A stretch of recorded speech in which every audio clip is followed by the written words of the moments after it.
I'm now joined by the multi-talented Verona Pentony.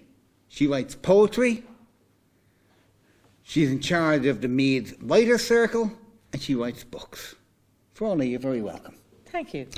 Tell us a little bit about yourself before we start talking about your poetry. Well, my name's Verona Pentony. I come from Fingal, North County Dublin.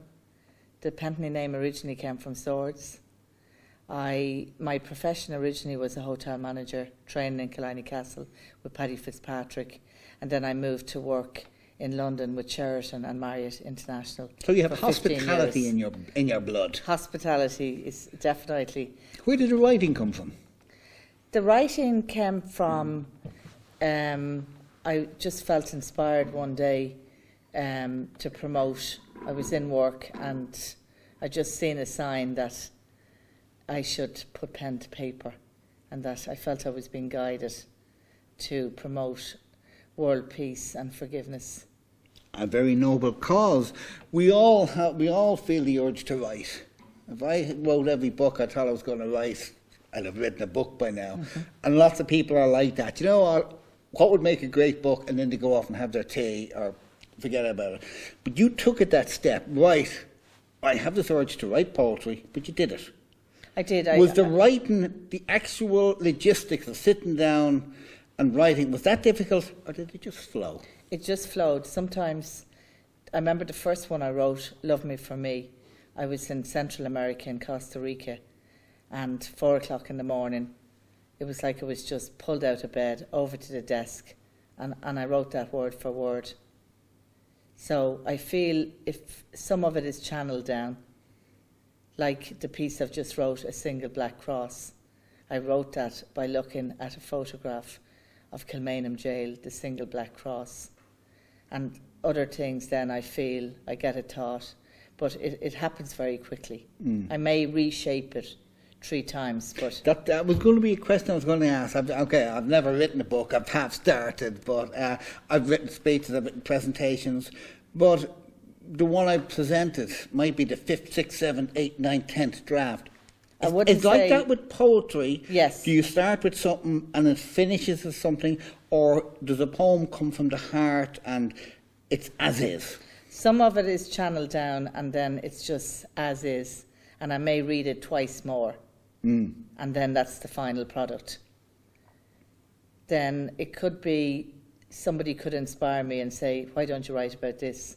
I remember one in particular, I wrote Grandfather Tree, and it was in the Phoenix Park next to the Ashtown coffee shop, and a friend of mine gave me 8 words, and I just felt I wanted to depict the tree in line with the words that was given, and we talked about the tree as if the tree was a living person, and a lot of people loved that particular one.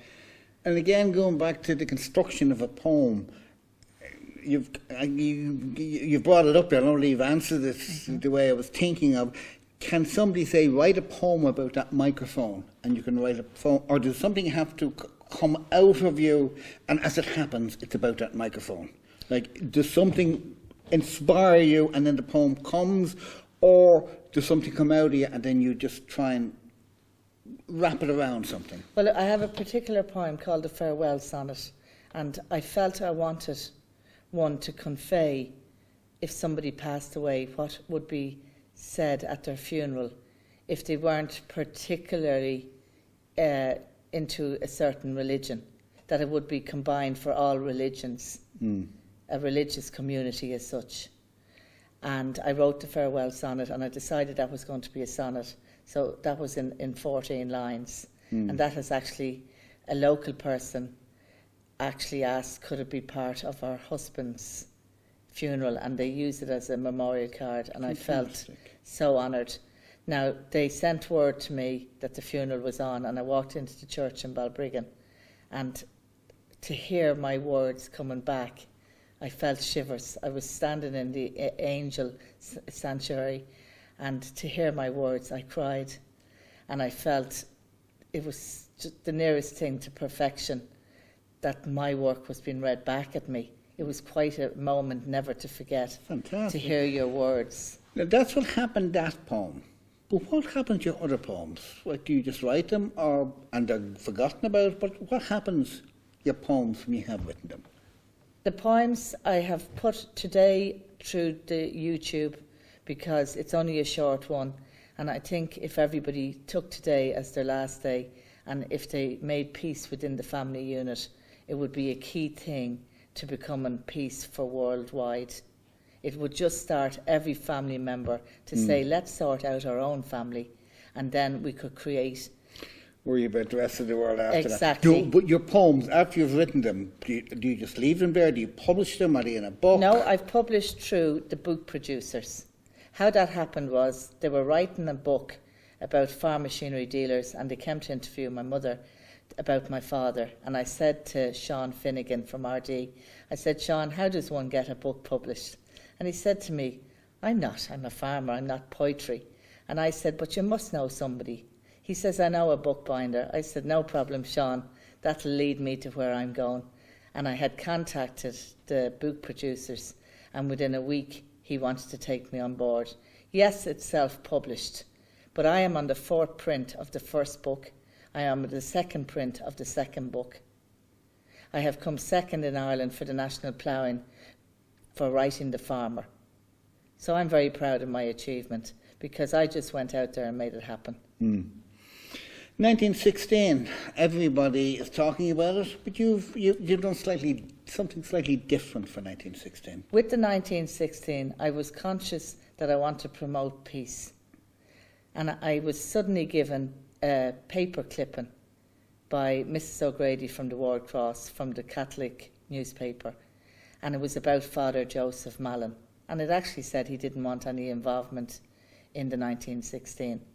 And it didn't sit with me. And I felt that the events and the fact that he was now a priest, that I wanted to research it, which I did. So I did a little bit of research on it, and hence I wrote A Single Black Cross, because I had 2 Americans staying with me, and they were going into Kilmainham, and I said, will you bring me back a photograph? And it was from that I felt inspired. But who was Michael Malam? Commandant Michael Manels. He was one of the 16. He was actually the head of training for St. Stephen's Green. And it just inspired me, the fact we had a similar job. So it was very innocent. But when he brought his wife... 100 years ago, that could have been you. Yes, it could have been. When he brought his wife and his children in to see him on that last night, he said to the little boy, he said, Joseph, my little man, be a priest if you can. And that just made me inspired, because Father Joseph Malam is now in Hong Kong. He was a missionary priest, and he's 102. And he received... And his father was executed in 1916. Commandant Michael Malins. And his family called me, and they asked for a copy to be couriered to him 2 weeks ago. So I was delighted, and I just hope I will get some kind of a response maybe. Excellent. But at the book launch on Thursday night in Trim Castle at 8 o'clock, one of his family members, Una, is actually going to come. She lives in Foxrock. I'm going to collect her, and she's going to say a few words in honour of the family. So that is very, very... That was just a chance, one family member ringing another, and they made it happen. And that really meant a lot to me. Well, I suppose now is as good a time as any to hear you read your own poem, A Single Black Cross. A Single Black Cross in memory of Commandant Michael Malam.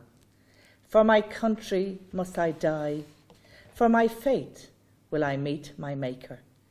For Ireland's freedom will I face my debt. My last request, I see my expectant wife, 4 children nestled at her feet. My final breath, words escape my lips. Joseph, my little man, be a priest if you can. Though my eyes are blindfolded, my heart weeps for the love I leave behind. My final dawn breaks to the sound of bullets striking the stone walls of Kilmainham jail. Distant drums fragment my final thoughts as my faithful Prinny awaits my return. A single black cross now marks where I lay. Beautiful, beautiful. Thank you. Verona Pentony, thank you for your time. Thank you.